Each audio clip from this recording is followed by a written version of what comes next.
So this is the very north end of Hermosa Beach. Specifically, the end here is the 90210 house. We'll take a closer look when we get out of the car. And then we're basically at the end of the Hermosa Strand, which begins the Manhattan Beach Strand.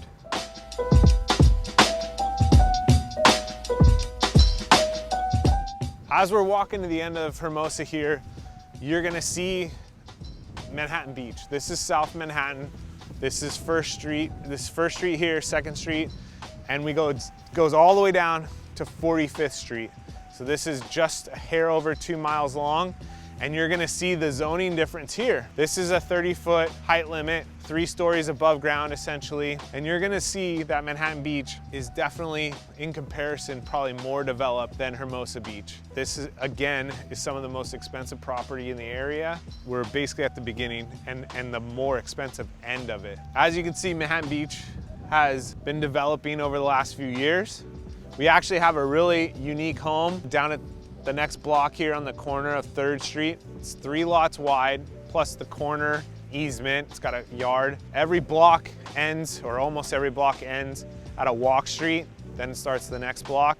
So on each walk street property, there's a little yard that they can't build on, but it creates open space. Makes the property feel bigger, gives more space between the property and the street. I point that property out because it's the reason for a new development rule in Manhattan Beach in the last 10 years. Before that house was built, there was no limit to how many lots you could combine and then build on. That gentleman who bought that property and developed it for himself bought a double lot and then acquired the neighboring property. And so he had 3 lots in a row, submitted plans to the city, and the neighborhood actually spoke up quite loudly, claiming that that was too much for the area. Well, he showed them that he was underbuilding for what it was as far as actual space that it took up, and that there was no rule against it. So he got his plans through, but after that home was built, the city passed an ordinance limiting the amount of lots that you can combine to 2. So that's a real unique property and one that caused the rules to change in our little bubble here in Manhattan Beach. And then as you see behind me, we do have the 90210 house, very famous house here. And the owner here is definitely one of those that's affected by those ADU California laws that limits the reduction in the number of units. This house here is a legal triplex, legal non-conforming. City codes would allow for you to tear down and build a single family house. But since the new rule across the state has come, you can't tear that down. And the city doesn't want you to build 3 new units. They don't want 3 townhomes there. So essentially it's kind of in this state of limbo, stuck the way it is right now. But it's an interesting example of how, certain laws can change what you can do, and also inherently could potentially change the value of the property itself. Now more than ever, if you're buying a property to redevelop, before you actually finish the purchase, you want to feel confident about knowing what you can build on it, and then go through with building on it before the laws change or the codes change. To protect your asset and your equity, you need to know what you can do, and I suggest acting on it if that's what your plan is. So I wanted to walk down into South Manhattan a little bit, and right behind me is one of the more prominently developed blocks in all of Manhattan Strand. And you can see we have a beautiful home here. This actually on the end here is a single lot, but has 3 stories above ground. Actually has a couple stories below ground from what I'm told.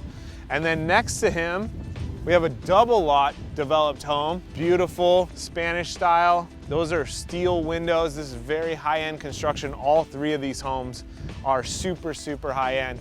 And then the next one over is the triple lot that I was describing earlier, which is the reason for the rule change in Manhattan Beach. Tommy Bahama style, beautiful, beautiful home. Actually has an elevated yard up there on the 2nd level where the house is set back. They have a grassy yard and a pool all above the lower story of the home. It's pretty amazing. These are extremely well built, beautiful custom homes. Just kind of shows you what some of the high-end development has turned into here in Manhattan Beach. So I want to drag you up closer to the Strand and kind of show you, get a visual difference between the Manhattan Strand and the Hermosa Strand. The Hermosa Strand is one big wide path for both walking and biking. And now we're in Manhattan Beach, you're gonna see two very delineated paths of biking only, essentially, biking, skateboarding, any kind of wheeled device. On the other side, up to the houses, is the walking path.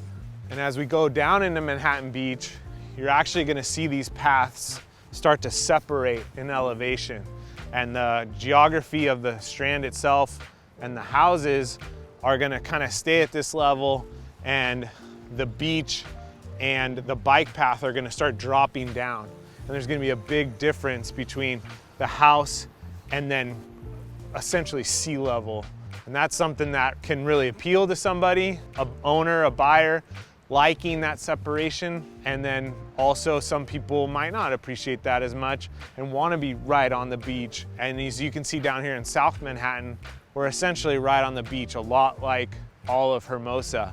Basically, I would just say, like, this is why you would want to own a property on the Strand, is this atmosphere, this environment, being on a beautiful sandy beach that is well taken care of, beautiful ocean, warm water in the summertime. Volleyball is very much part of the heritage of this town and this area.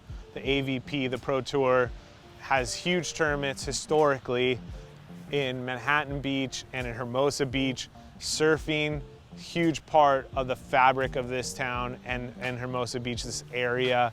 Redondo Beach as well. Water sports, lifeguarding. When you grow up here, a lot of the kids do what's called junior lifeguards. It's an awesome program which promotes ocean safety and beach living and gives you a little taste of what it's like to actually be a lifeguard. It just has so many cool things to offer, and just the span of the beach and the cleanliness and the atmosphere, I would say, really sets this area apart from other beach cities. That's why it's so valuable, and that's why the property values continue to go up, and that's why you see properties continue to be developed. I grew up here. I grew up right on that street. Feel really fortunate to have grown up here in Manhattan Beach.